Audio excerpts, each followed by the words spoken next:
Hola, muy buenas. Bienvenidos al tema quinto de nuestro recorrido por la historia de la música medieval. Y el tema de hoy tiene que ver con cuestiones que tratábamos la semana pasada.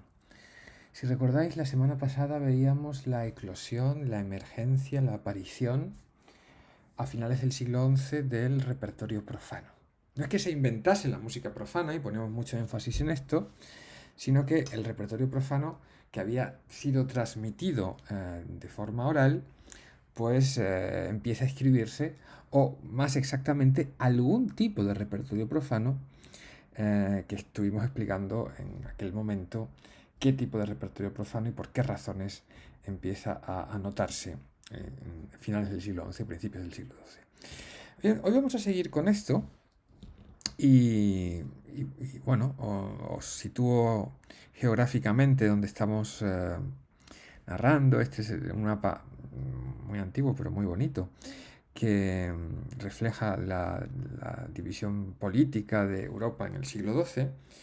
Y nosotros vamos a hablar de pues, una de las expansiones que tuvo lugar el repertorio germinal de la música profana escrita, me refiero al repertorio de los trovadores, que como sabéis fue el primer repertorio profano que se escribió y que dijimos que se fue extendiendo hacia otros territorios.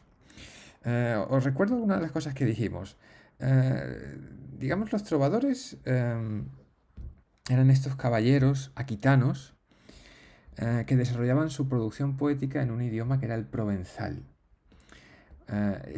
O Languedoc también se llamaba, o aquitano también se ha denominado. Bien, pues este idioma, que era el idioma moderno más prestigioso de la época, no solamente se hablaba en las cortes del sur de Francia, sino también en otras regiones donde también había trovadores.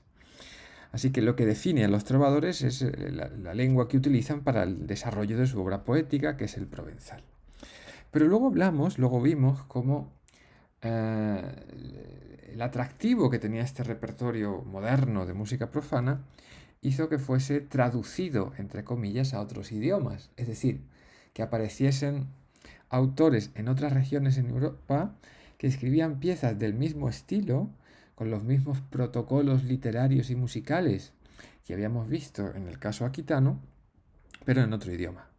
Y así teníamos a los llamados troveros, que eran trovadores, pero en francés.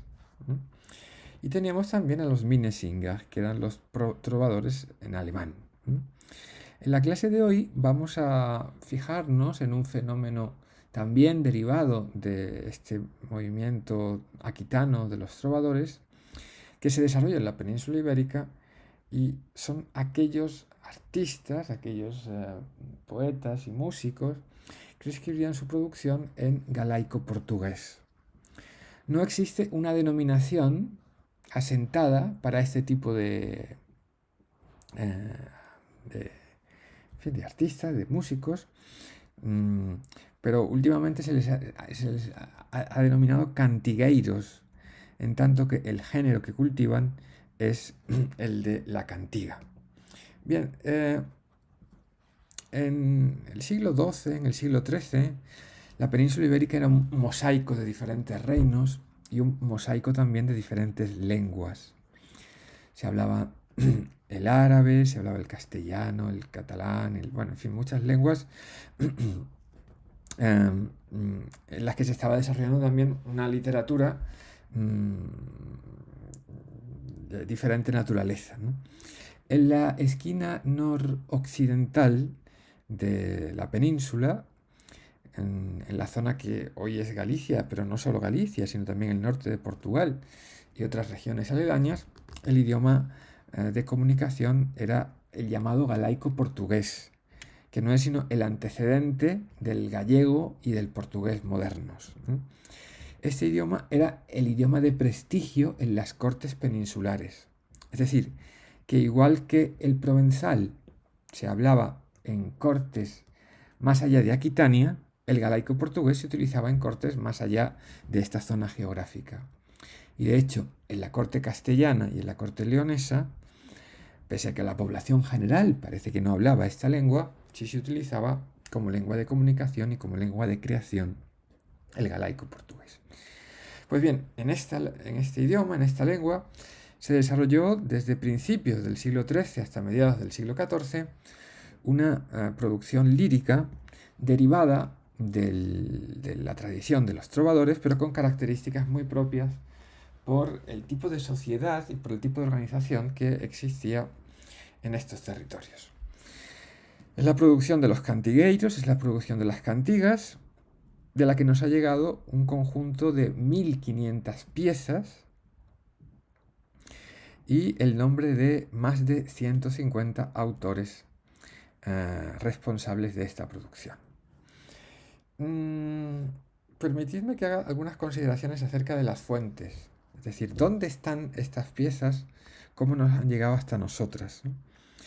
Pues digamos la fuente más importante, la principal, es un cancionero, es una recopilación manuscrita de canciones que se conserva en el Palacio Real de Ajuda, en Portugal. Es un cancionero de finales del siglo XIII que contiene 310 poemas. Después de este cancionero, eh, digamos, las siguientes recopilaciones son mucho más tardías. Digamos que esta tradición de los cantigueiros desaparece a mediados del siglo XIV, pero el grueso de los escritos que conservan estos repertorios de principios del siglo XVI y están repartidos por diferentes bibliotecas italianas, españolas y norteamericanas. Bien, estas 1500 cantigas, de estas 1500 cantigas, el género más conocido es el de las llamadas cantigas de amigo, de las que se conservan más de 500. Y estoy convencido de que en vuestros estudios, por lo menos los que habéis estudiado el bachillerato aquí en España, pues habéis tenido referencia de estas cantigas de amigo, que son de las primeras expresiones líricas que se suelen estudiar en las asignaturas de literatura española, aunque no son españolas en tanto que no se escriben en español, ¿no? Pero además de cantigas de amigo, en estas recopilaciones de canciones en galaico-portuguesas hay otros tipos de canciones.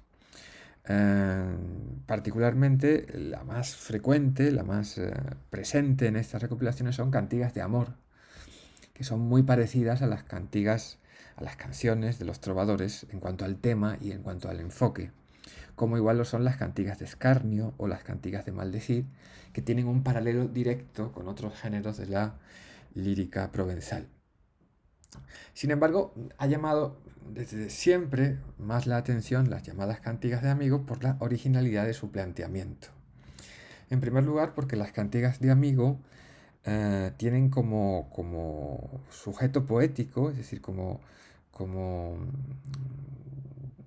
digamos, como personaje principal, como personaje que lanza el discurso, como voz poética, una mujer.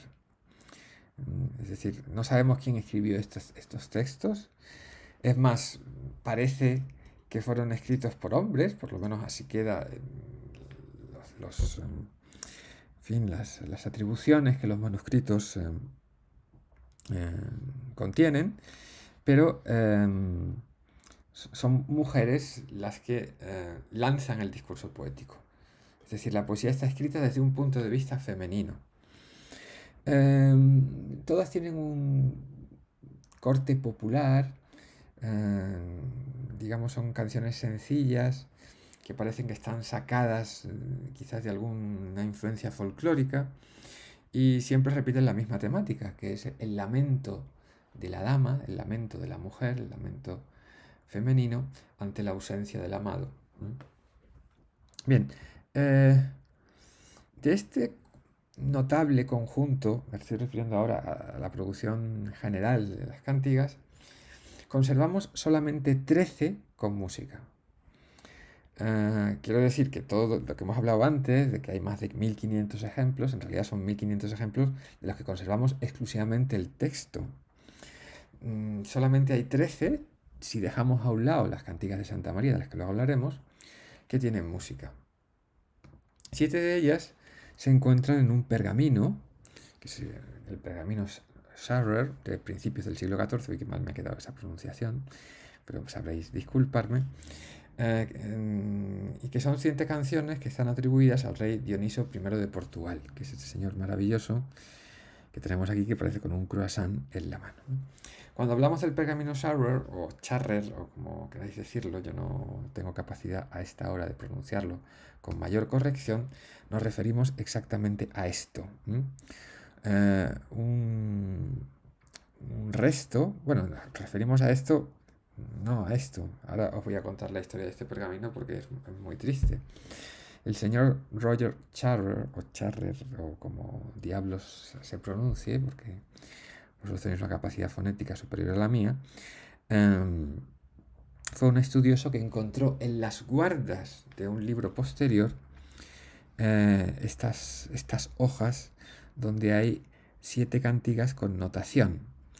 Eh, digo, las guardas son, digamos, como los forros de los libros, porque estos materiales del siglo XIV, que estaban hechos en pergaminos de muy buena calidad, se utilizaron en siglos posteriores, en el siglo XVI, en el siglo XVII, cuando ya nadie consideraba que eso fuese interesante, se utilizaron para forrar pues libros notariales o libros de cualquier naturaleza que se quisiese conservar, digamos, mejor. Por eso los estudiosos de la literatura medieval muchas veces tienen que mirar los forros de los libros para ver si encuentran cosas interesantes. Y aquí se encontró algo muy interesante que fue esto. Tengo que decir que hace no demasiado tiempo este pergamino fue objeto de una restauración que destruyó su contenido. Es decir, ahora el pergamino Scharrer, de lo que se conoce de estas canciones, es lo que podemos leer en fotografías como esta que se hicieron antes de la restauración. Pero quizás las cantigas con música más conocidas son las llamadas cantigas de Martín Kodács. 6 cantigas de amigo que se encontraron en un pergamino llamado pergamino Bindel, por el apellido del señor que lo encontró, de finales del siglo XIII. El pergamino Bindel, que también se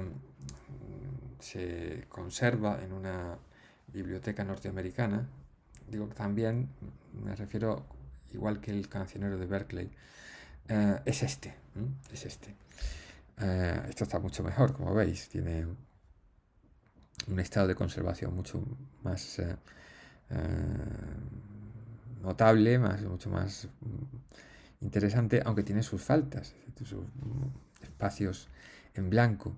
Como veis, este doble folio está precedido por una inscripción en rojo que pone Martín Kodács. Se supone que ese es el autor de las piezas, de las cuales, como veis, se conservan 1, 2, 3, 4, 5, 6, 7, pero de las 7 piezas hay una en la que tenemos el pentagrama, pero no la notación. Si os fijáis en el segundo folio, abajo, tenemos bueno, no es un pentagrama, es un hexagrama, si no veo mal. Es decir, tenemos una pauta de 6 líneas, pero no hay notación ni cuadrada ni de ningún tipo.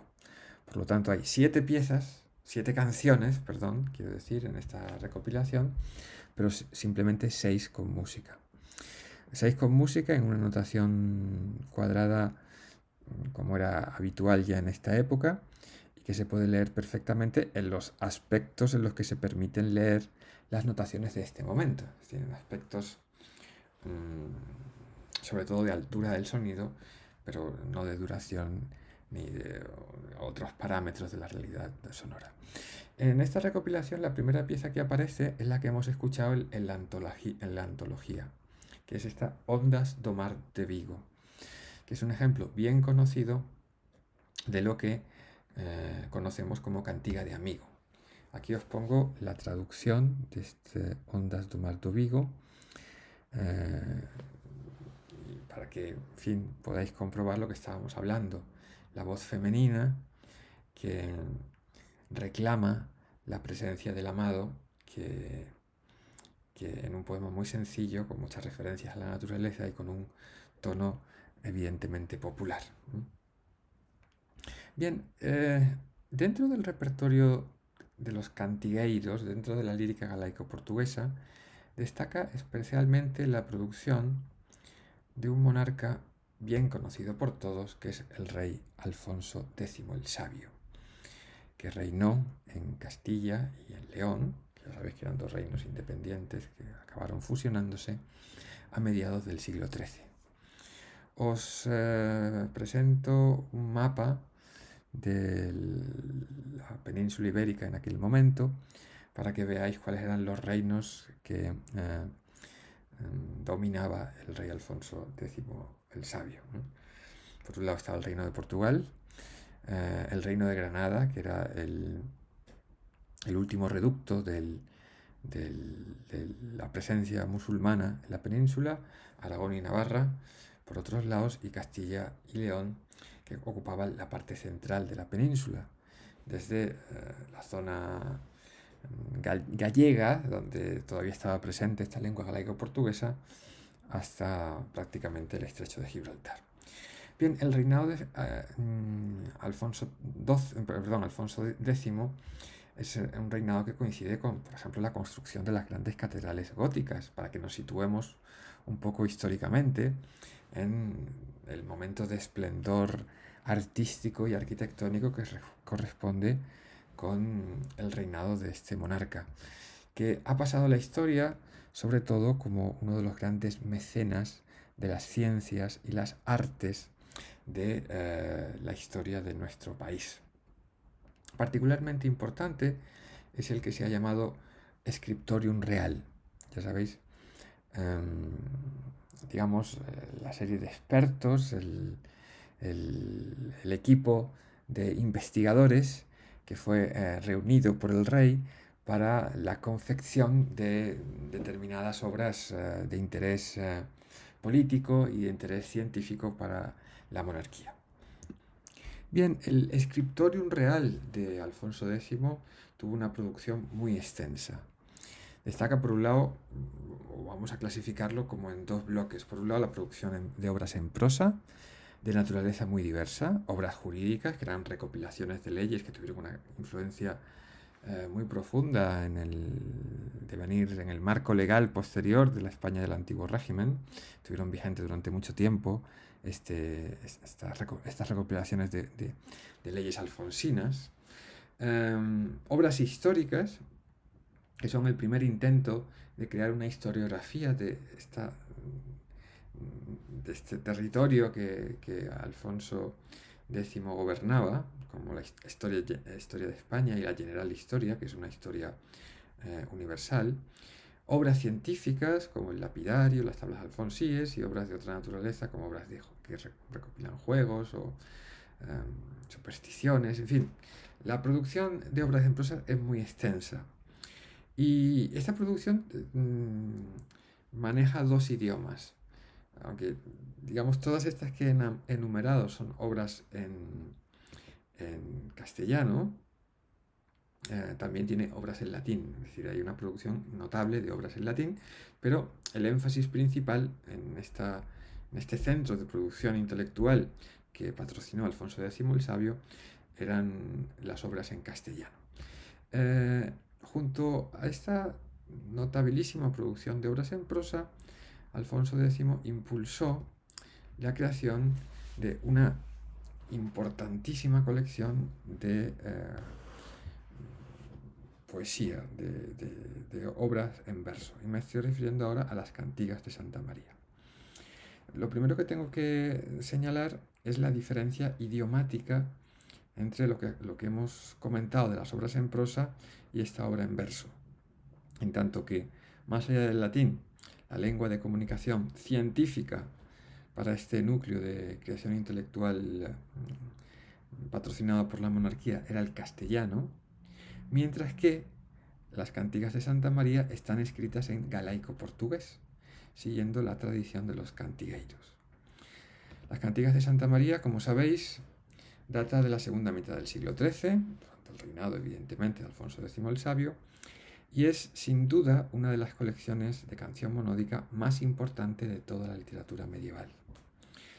Contiene más de 420 cantigas y están organizados de forma orgánica, y perdonadme la redundancia.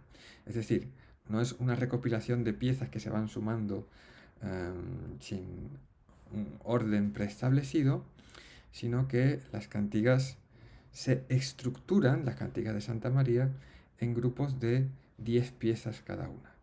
Estas 10 piezas están precedidas, la primera de ellas, por una llamada cantiga de loor y luego 9 cantigas de milagro. Este conjunto de 10 es sucedido por otro conjunto de 10 con la misma estructura y así en adelante.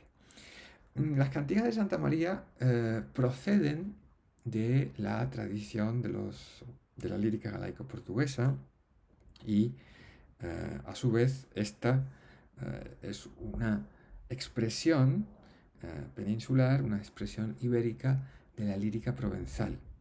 Sin embargo, tiene notables diferencias con lo que había sido la obra de los trovadores, incluso con la obra de los cantigueiros. En primer lugar, por su carácter religioso. Todas estas cantigas, todas estas canciones, están dedicadas a la Virgen María. Y están dedicadas a la Virgen María,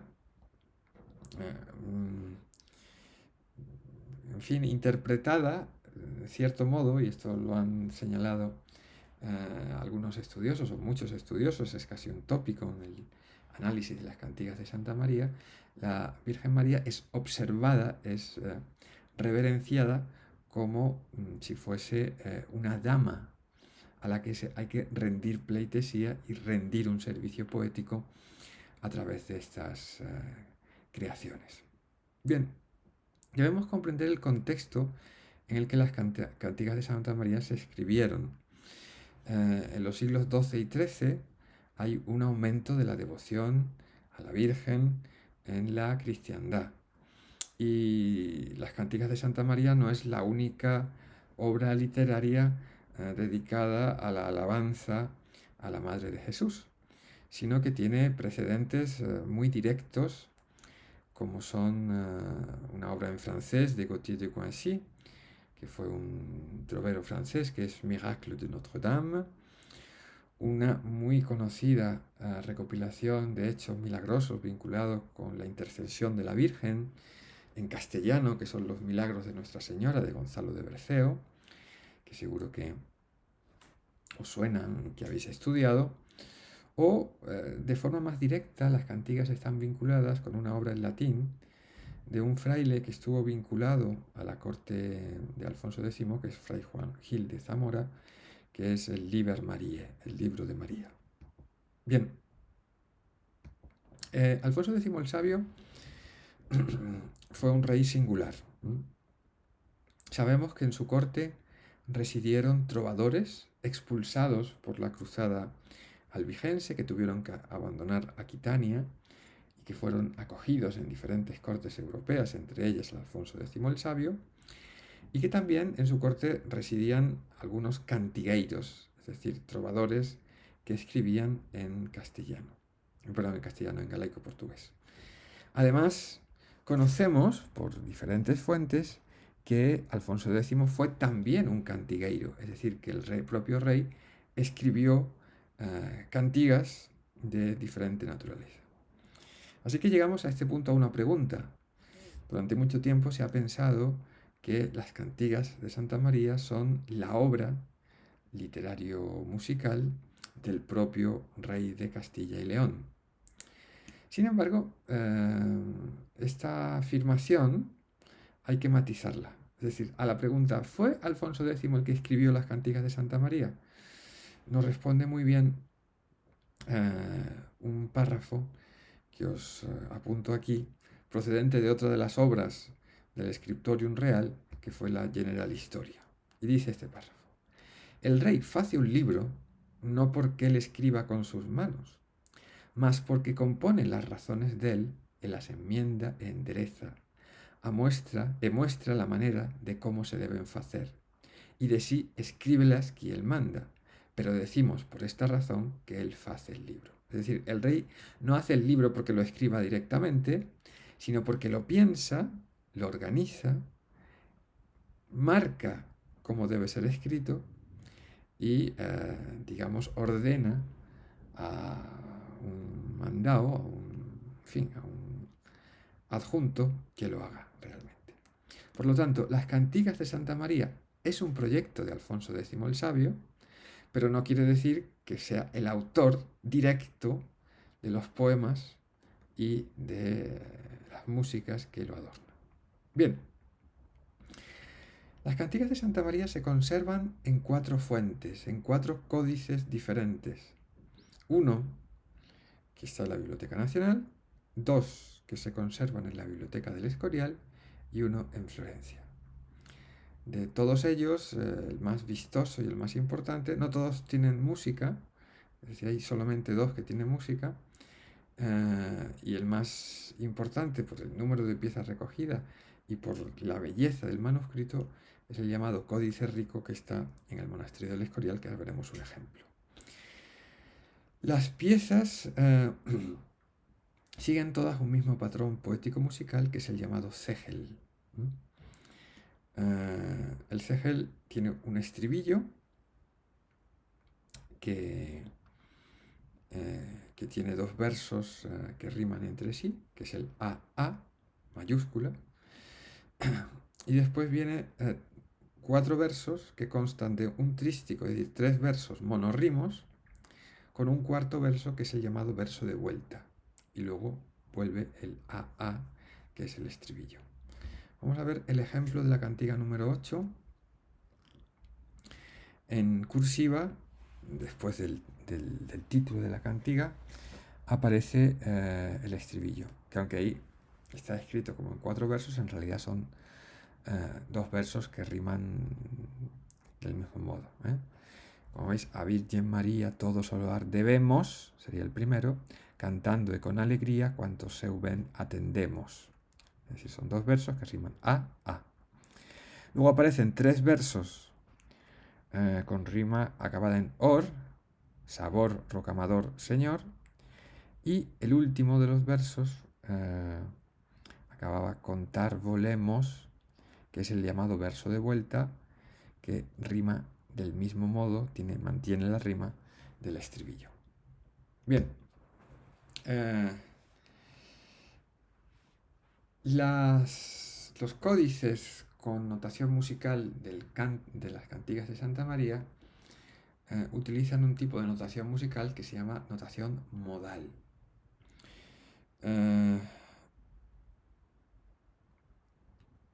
Vamos a ver cómo explico esto. Digamos que en el momento en el que se están escribiendo las cantigas de Santa María, que es una música monódica, ya existe música polifónica que requiere notaciones que indiquen la duración del sonido. Ya esto lo explicaremos en una clase posterior, pero lo que quiero decir es que cuando la polifonía se complica mucho, ya en el siglo XIII, se desarrollan determinadas técnicas de escritura, determinadas técnicas notacionales que permiten marcar la duración de los distintos sonidos.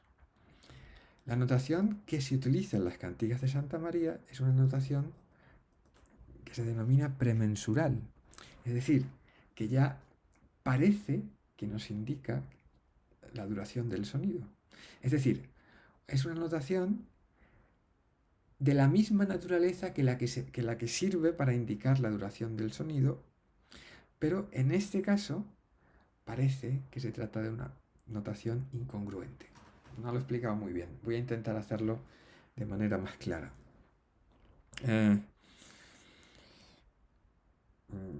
En estos manuscritos de las cantigas se utilizan las mismas notaciones que se utilizan en la música medida, pero no se mide.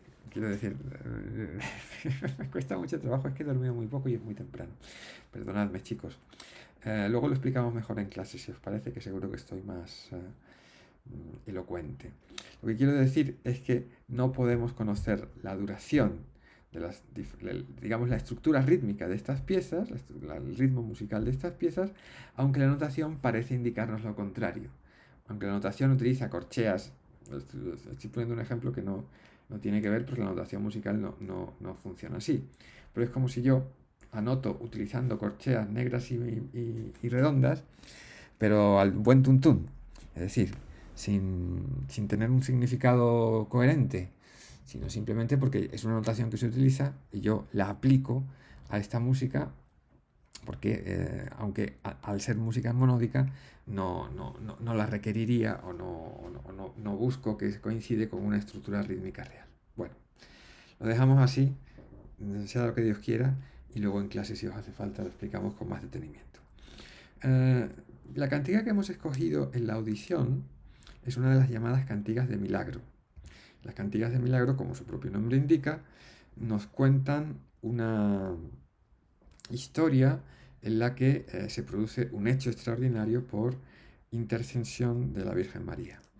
De modo que esta colección de Alfonso X el Sabio es una recopilación inmensa de hechos milagrosos atribuidos a la Virgen. Y además de hechos milagrosos concretos, es decir, vinculados con un momento histórico y con un lugar histórico preciso. Por ejemplo, la que hemos escuchado nos traslada a este maravilloso paraje francés, que es el Santuario Mariano de Rocamadour, concretamente a la capilla de este santuario mariano, que hoy se conserva así, qué bonito.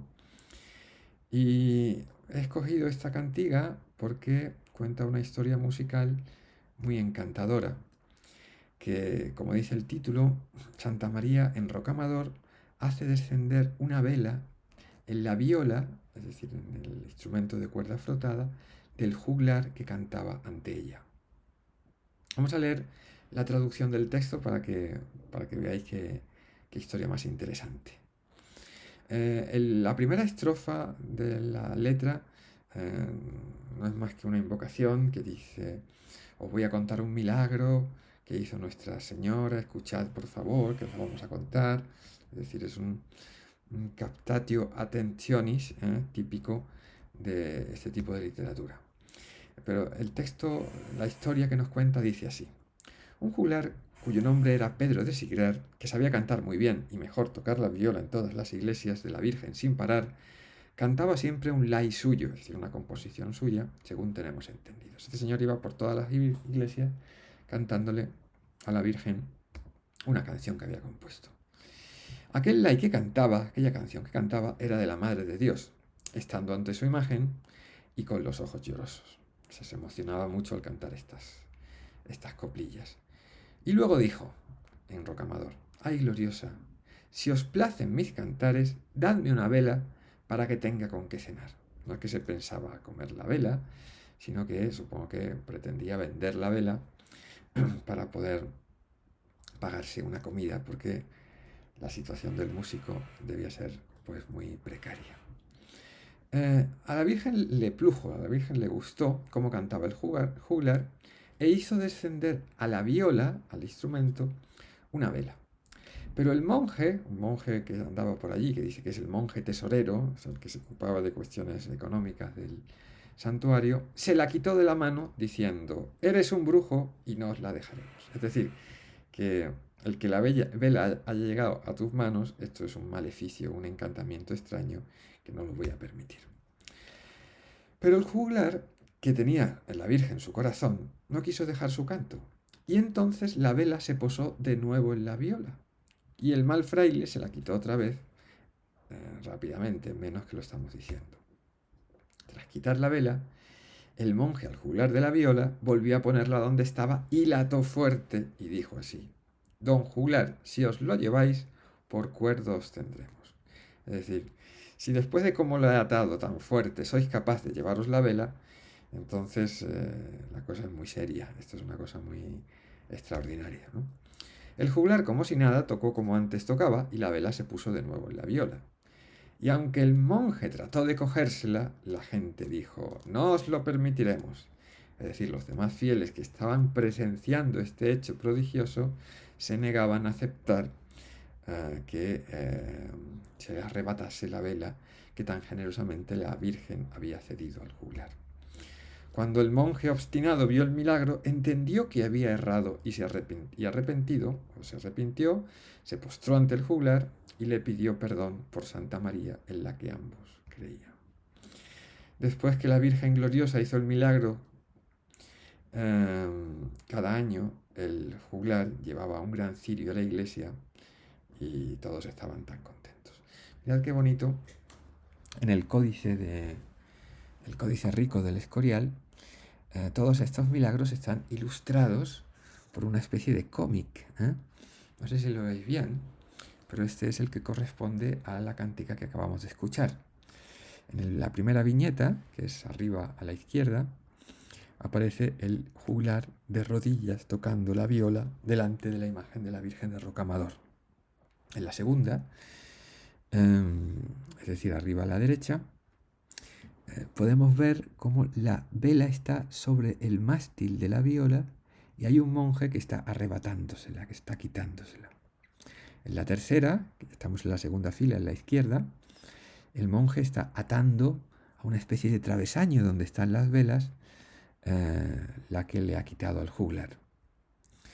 En la cuarta aparece el monje asaltado por la multitud y la vela sobre la viola del Pedro Sigrar, del juglar, porque estaba intentando quitárselo, pero la gente se lo ha impedido. Ya en la quinta está el monje postrado delante del juglar, que sigue tocando a la Virgen, y en la última vemos al juglar entregando un cirio inmenso a la Virgen, que es la promesa que ha hecho realizar cada año, la promesa de cada año, ¿no?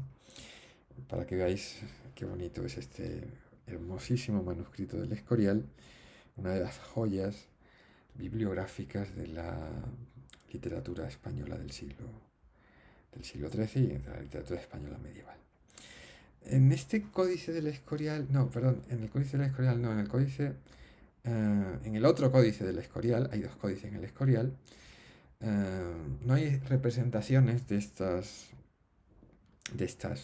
viñetas, de estos milagros, sino es el llamado Códice de los Músicos, porque el contenido musical, el contenido del libro, está adornado con representaciones de músicos que, digamos, rodean a los textos y a las partituras que allí se encuentran, ¿no? Aquí vemos, por ejemplo, a estos tañedores de zanfoña, vemos a este señor que tiene en su mano un órgano portativo, que tiene su fuelle y tiene sus botones que él debe pulsar con el dedo de la mano que sostiene, con el dedo pulgar de la mano que sostiene el instrumento.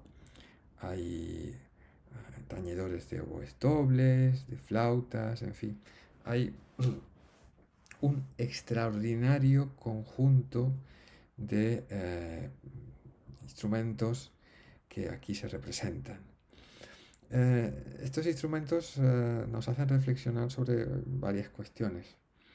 En primer lugar, el papel que jugó la corte española en un país en el que había una diversidad religiosa y cultural muy grande, y que toda esa diversidad confluía en la corte, pues como digo, el papel que jugó la corte española en la difusión de determinadas formas instrumentales. Es decir, estamos en un momento en que los instrumentos están como circulando entre el mundo musulmán y el mundo cristiano. Y las cortes ibéricas fueron un lugar esencial en el contacto y la transferencia de instrumentos entre un mundo cultural y otro. La segunda cuestión que nos planteamos es una cuestión que tiene que ver con la interpretación, es decir, cómo tocamos estas piezas. Porque en la partitura no hay más que indicado una línea melódica. Por supuesto, no hay ninguna indicación de uso de instrumentos. Pero alrededor de la partitura hay una extraordinaria iconografía de muchísimos instrumentos que allí se presentan. Por lo tanto, queda abierto a los intérpretes, como en todos los repertorios medievales, la posibilidad de interpretar esta música, en fin, tratando de reconstruir unas sonoridades que estamos seguros que, como perdidas que están en un tiempo remoto, pues solo vamos a ser capaces de imaginar, pero no de recrear de manera fidedigna, porque esto, como es bien conocido, no es más que, digamos, una actualización de prácticas musicales que son muy remotas. Bueno, no me enrollo más. Espero que se haya entendido algo de lo que he dicho, que las horas a las que estoy grabando no dificulte excesivamente la comprensión del contenido, y os mando pues un fuerte abrazo. Nos vemos dentro de poco y hablamos de estas cosas y de otras. Muchas gracias.